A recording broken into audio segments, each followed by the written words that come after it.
Барлықтарыңызға қайырлы күн. Әдеттегідей жаңа хат айдары. Ханым, сізді құрметтеймін. Маған ақыл айтасыз ба? Ешқашан өзімнің ісімді ақтай алмаймын. Сіздегі хаттар менің өміріме ұқсас екен. Шындық айтып мойындағым келеді. Ұмыта алмаймын. Қанша ұмытқым келеді, болмай жатыр. Қайнағаммен бірнеше рет қосылып жүрміз. 4 ұлдардан тұратын үлкен әулетпіз. Мен үйдің 3-ші келінімін. Ең үлкен қайнағам біздің үйге көмекке келіп тұрады. Мен қолда тұратын келінмін.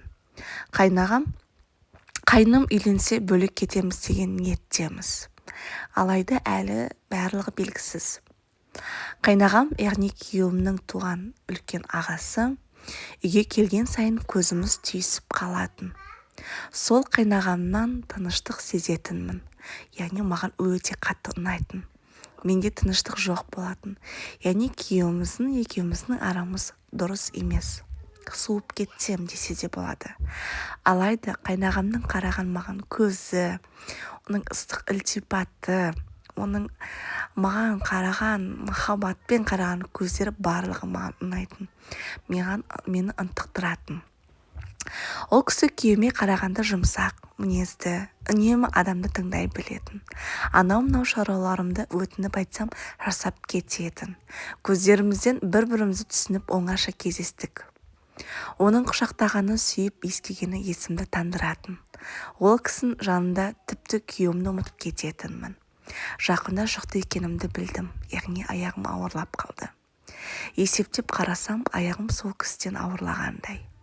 Иә, бәрі мүмкін. Алайда күйеуіммен ол күндері біраз уақыт қосылмаған болатынмын. Қайнағамның ыстық ықыласы, оның махаббаты менің аяғымды ауырлатты. Қайнағамды сүйіп қалдым, басым айналды. Оны қатты іздеймін, сағынамын, қызғанамын. Абысынымнан қызғанап тұратыным рас. Күйеуім ешқандай ешнәрсе сезбейді. Абысыным да, басқа абысындарым да, қайнағаларым да сезбейді. Ата-енем де ешнәрсе сезбейді. Абысыным өте жақсы кісі. 10 жыл болды көтере алмай жүр.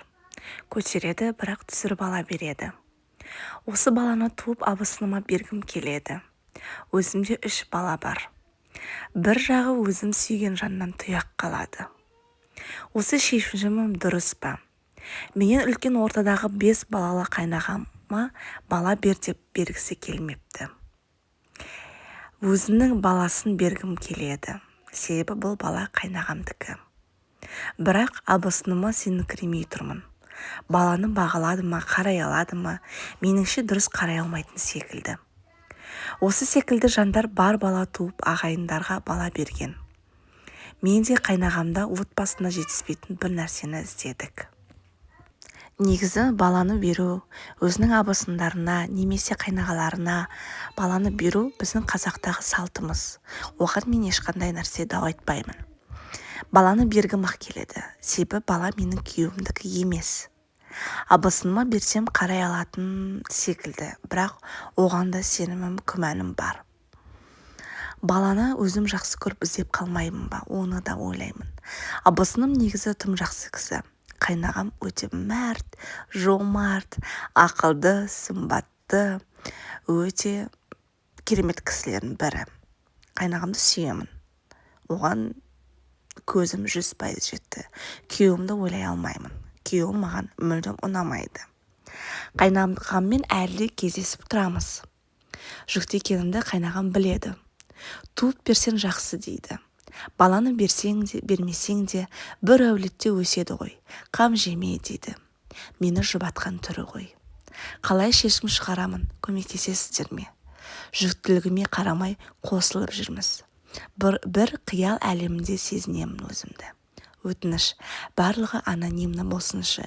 Маған жақсы ақылдарыңыз болса жаза кетсеңіздер. Мен бәрінде оқимын. Қайнағаммен арамыз ешқашан суымайтын, біз бірімізге уәде беріп келістік. Мен қайнағамды сүйіп жүре беремін, қайнағам мені сүйіп жүре береді.